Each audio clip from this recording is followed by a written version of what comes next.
अस्सलाम वालेकुम, welcome back to my YouTube channel. आज मैं आपसे शेयर करूंगी बहुत ही ज़बरदस्ती चटखारेदार से आलू बैंगन बनाने की रेसिपी। तो चले बनाना स्टार्ट करते हैं। आलू बैंगन बनाने के लिए मैंने लार्ज साइज़ का यहाँ पर प्याज लिया था और रफली से काट दिया। तकरीबन हाफ कप मैंने इसमें ऑयल ऐड किया और प्याज को हम हल्का सा ब्राउन कर लेंगे।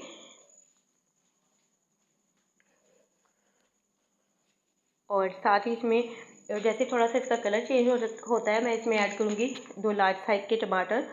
1 टेबलस्पून मैंने यहाँ पे लहसुन का पेस्ट लिया और 1 टेबलस्पून मैंने अदरक का पेस्ट लिया। 2 से 3 सब्ज़ मिर्चें ली हैं। प्याज यहाँ पर हल्का सा ब्राउन हो गया है और तमाम चीज़ों को इसमें ऐड करके तकरीबन 2 से 3 मिनट के लिए अच्छी तरह से फ्राई कर लेंगे। साथ ही इसमें मैंने थोड़ा सा पानी ऐड किया है ताकि मसाला नीचे ना लगे।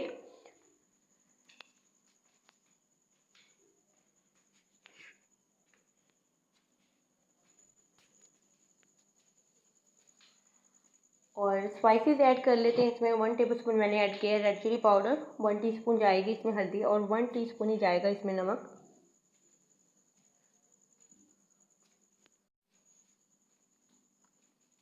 थोड़ा थोड़ा सा पानी ऐड करके आपने इसकी अच्छी तरह से बुनाई कर लेनी है ताकि ये जो जितना भी मसाला है थोड़ी सी इसकी बुनाई होने के बाद फिर मसाला अच्छी तरह से घुल जाए।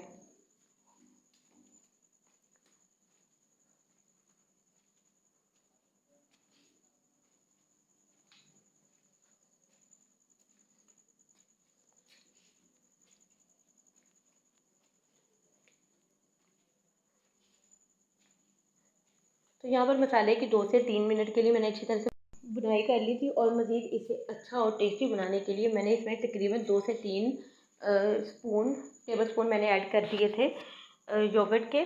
और इससे इसका टेस्ट बहुत अच्छा आएगा और थोड़ी सी इसमें खटास भी आएगी। आप चाहें तो लेमन भी यूज़ कर सकते हैं, लेकिन लेमन से बेहतर है कि आप इसमें योगर्ट का इस्तेमाल करें। और मज़ीद इसे 2 से 3 मिनट के लिए हम अच्छी तरह से फ्राई कर लेंगे। और यहाँ पर मैंने लिए थे तकरीबन हाफ़ के जी बैंगन और हाफ़ के जी मेरे पास आलू थे और इन तमाम चीज़ों को मैंने इसमें ऐड कर दिया। ऐड करने के बाद इसमें तकरीबन हाफ़ कप हम पानी ऐड करेंगे।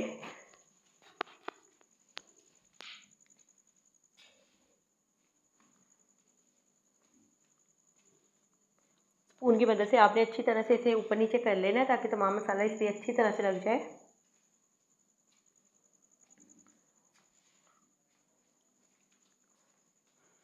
और अब मैं इसे कवर करके रख दूँगी 5 से 10 मिनट के लिए। और तकरीबन 5 से 10 मिनट के बाद मैंने इसे देखा था तो हमारे आलू बैंगन अच्छी तरह से गल चुके हैं। मज़ीद इसे 2 से 3 मिनट देंगे और दोबारा इसे कवर करके रख देंगे।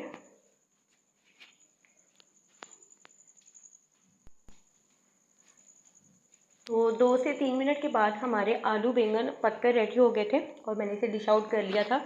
और थोड़ा सा सब्ज़ मिर्चों के साथ मैंने इसे डेकोरेट कर दिया। आप गर्मियों में इसे चपाती, इमली की चटनी के साथ और रायते के साथ आप इसे सर्व करें। कुछ लोग इसे चावलों के साथ, वाइट राइस के साथ भी खाना पसंद करते हैं, तो ये ज़बरदस्त एक कॉम्बिनेशन बन जाएगा।